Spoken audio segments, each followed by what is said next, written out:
So I'm going to just pass this mic down and let c.Leigh get started. And just give me the hard stop since I don't have my phone. 15, right? Yes. Okay. There you go. Yeah.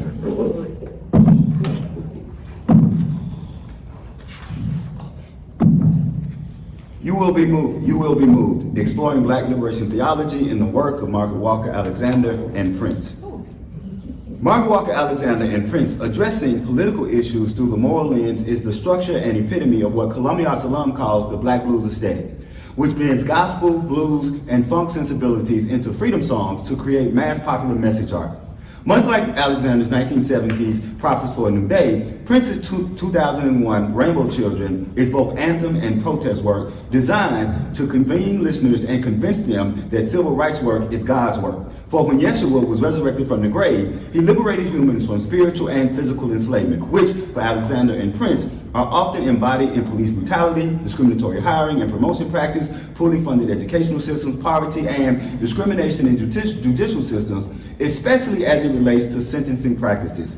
Using R. Baxter Miller's essay, The Etched Flame of Margaret Walker, Biblical and Literary Recreation and Southern History as our guide, it becomes clear that Prince uses the same template as Alexander of signifying through biblical imagery to parallel and magnify the struggle and heroic essence of African Americans.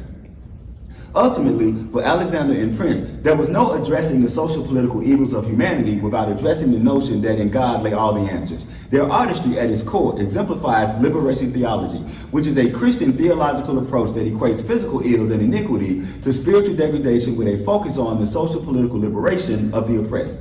Also, deemed Black theology, one of the original voices of the movement is James H. Cone with his book, Black Theology and Black Power, which encapsulates the movement before 1969 and provides a blueprint of how the ideology can be applied moving forward. While all of the Christian Bible can be used to clarify and support this movement, two scriptures that clearly give voice to this movement are Isaiah 10, 1 and 3, and Jeremiah 22, 6 and 13. For time, I'm only going to quote one. Woe to those who enact evil laws and to those who constantly record unjust decisions, so that as to deprive the needy of justice and rob the poor of my people of their rights, so that the widows may be their spoil and that they may plunder the orphans. Now what will you do in the day of punishment and in the devastation which will come from afar? To whom will you flee to help? And where will you leave your wealth? End quote. These two scriptures make clear the socio-political nature of Christianity and at the root of its Judeo origins, and give call to those participating in the civil rights movement to understand that all physical afflictions of mankind are rooted in spiritual iniquity, and that the doers of evil will be punished by physical and spiritual demise. As such, it is the Christian requirement to expose, denounce, and work to end all manner of social-political oppression, as Ecclesiastes 89 asserts, quote, man must not dominate man to his injury, end quote. Furthermore, James Baldwin provides a cultural context when he states, quote, the Baptist church in which I grew up, in all but actual fact, in all but actual vocabulary, assumed that the saved were all Black and all of the damned were white, end quote. Because there was no way for one group of people to create and maintain a system of oppression and still be righteous. To this point, the ultimate power of liberation theology is that it confronts and exposes that a good number of white people who claim to be Christians actually use Christianity as a cloak for their white supremacy. As such, they enslave in the name of Christianity. They colonize in the name of Christianity. They support police brutality in the name of Christianity. And they deny the proper teaching of history in the name of Christianity. Yet, based on the above stated scriptures, it is the job of the righteous to denounce that hypocritical behavior as Christendom masquerading as Christianity. And by the exploring of the works of Alexander and Prince, we are able to see that a good number of African American artists from all genres embrace liberation theology as a way to inspire African Americans that civil rights work is moral, if not spiritual work, and to expose and warn white supremacists posing as Christians that their flawed behavior is not only recognized, but will eventually lead to their own destruction.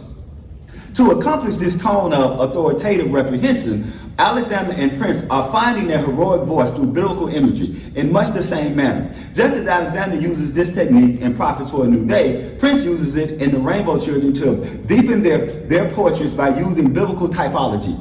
Through biblical language, Prince, like Alexander, sets the white oppressor against a Black narrator. Prince, like Alexander, speaks as the prophet narrator. Ages ago, the Lord put his rainbow in the clouds to the descendants of Noah, and it signified his promise. Prince has added to the rainbow other natural phenomena such as rain and fire and snow, which are all biblical images and used in natural disasters to punish those not submitting to the will of God. Just as Alexander draws on biblical imagery to assure her African American readers of certain victory against their white oppressors by aligning them with the biblically oppressed, Prince uses the same types of natural disasters to connect his listeners to his religious, historical, and cultural legacy, which gives them hope by asserting that their oppressors will be punished by God. And like Alexander, Prince frequently blends the secular and religious folk who share a communal quest. Like Alexander, Prince blends the historical sense with biblical implication, thus interpreting the meaning of the earth to bridge the distance between the past decay and the present maturity when the narrator celebrates the promise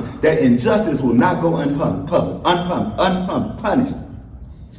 Like Alexander, Prince uses the harsh tone of the Old Testament, invoking a sense of authority because of the inferred covenant with God. The symbolic level dominates the literal one, and the poems and songs portray a more deeply human condition of the oppressed. This allows the narrator to profit from the Gothicism of the imagery.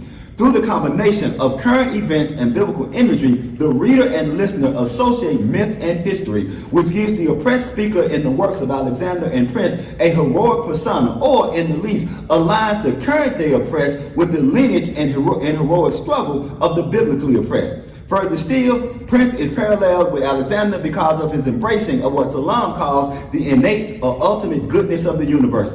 Unlike the generation that follows him, Prince does not embrace Richard Wright's rage. Instead, he embraces Alexander's humanism. His portrait, like Alexander's, images not only the myth of fragmentation and dissolution, but the courage necessary to confront and transcend them.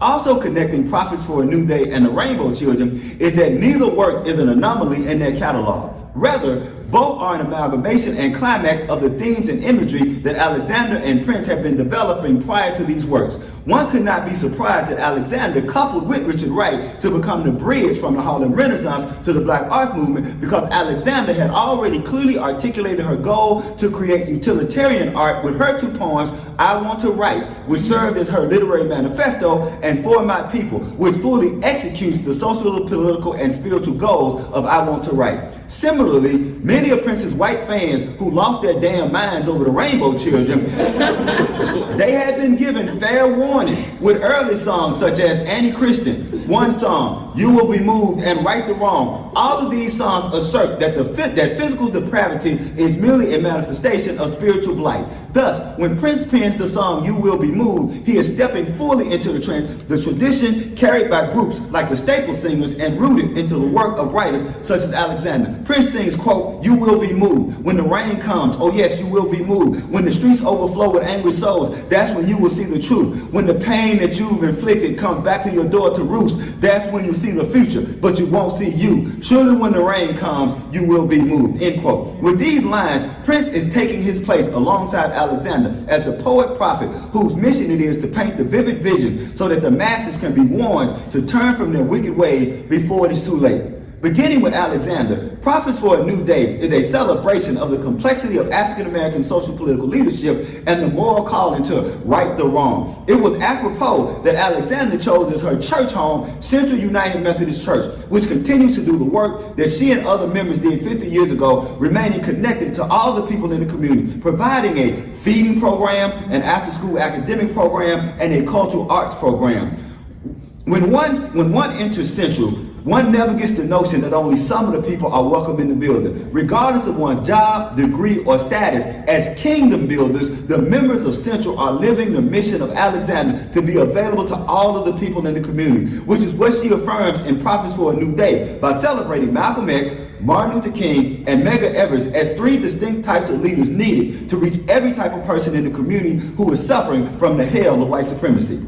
Dr. Alexander, in her wisdom, understood that Malcolm has just as much significance as Martin, and that Martin has just enough significance as Medgar, because it takes all of the people to do the work of kingdom building.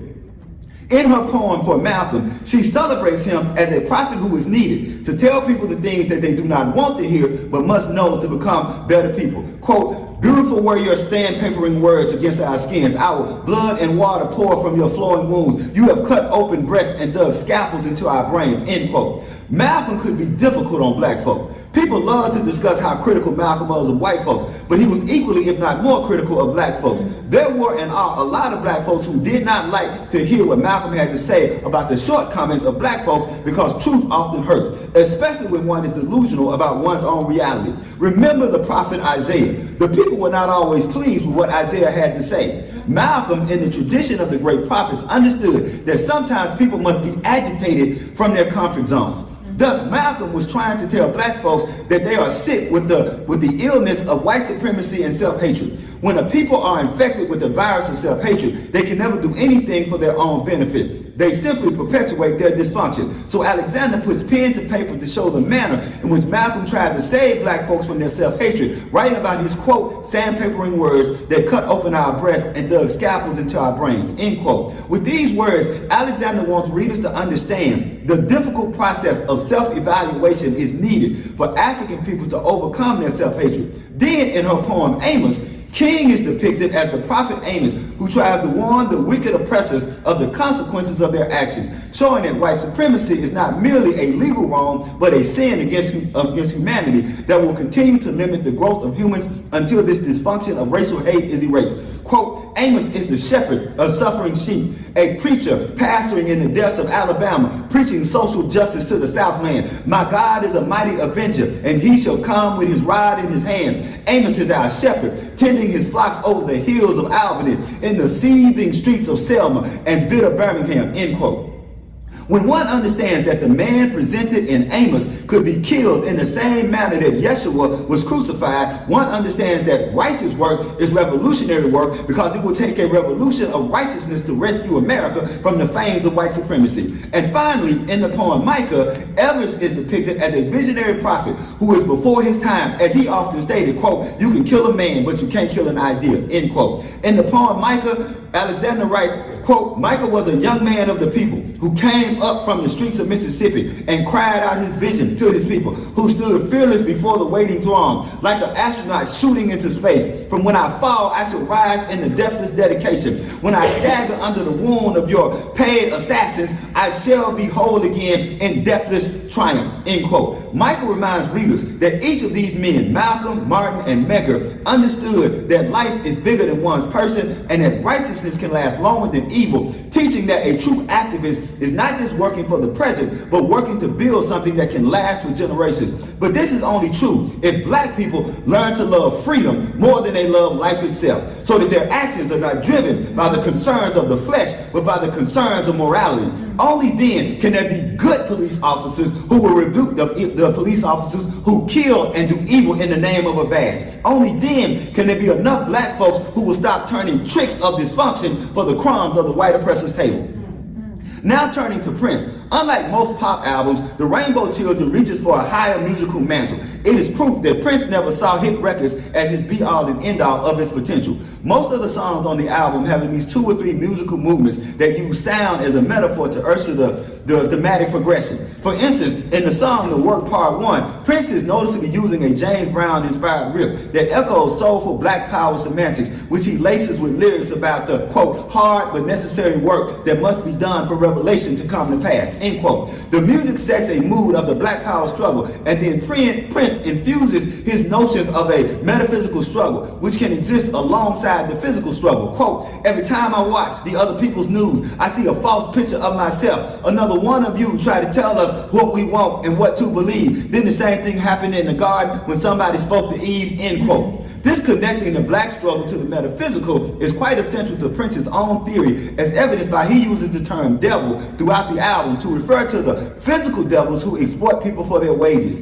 He then uses those physical devils as a trope for the metaphysical devil in the songs Rainbow Children and Muse to the Pharaoh, because in Prince's theory, the ultimate battle is in the metaphysical realm and not the physical realm, as also evidenced by songs such as Digital Garden and The Everlasting Now.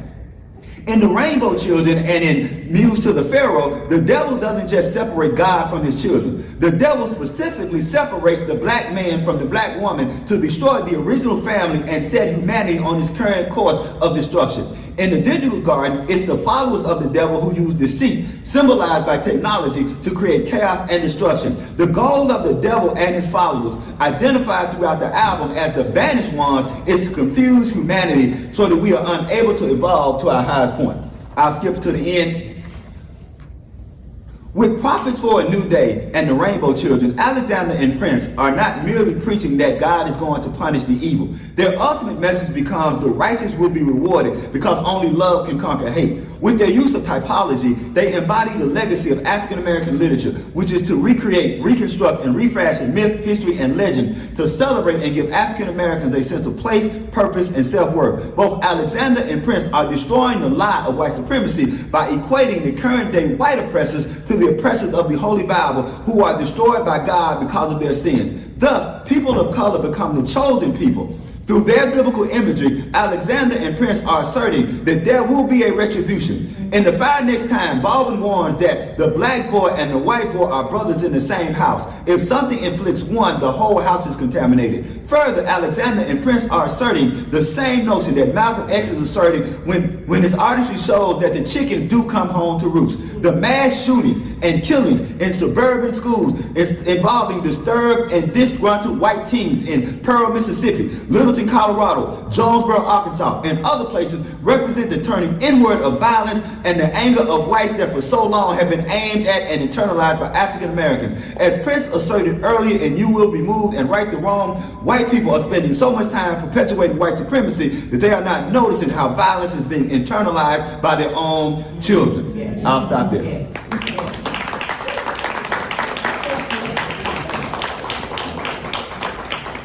C. Leigh, thank you for giving me the 15-minute nod because I did not want to stop you.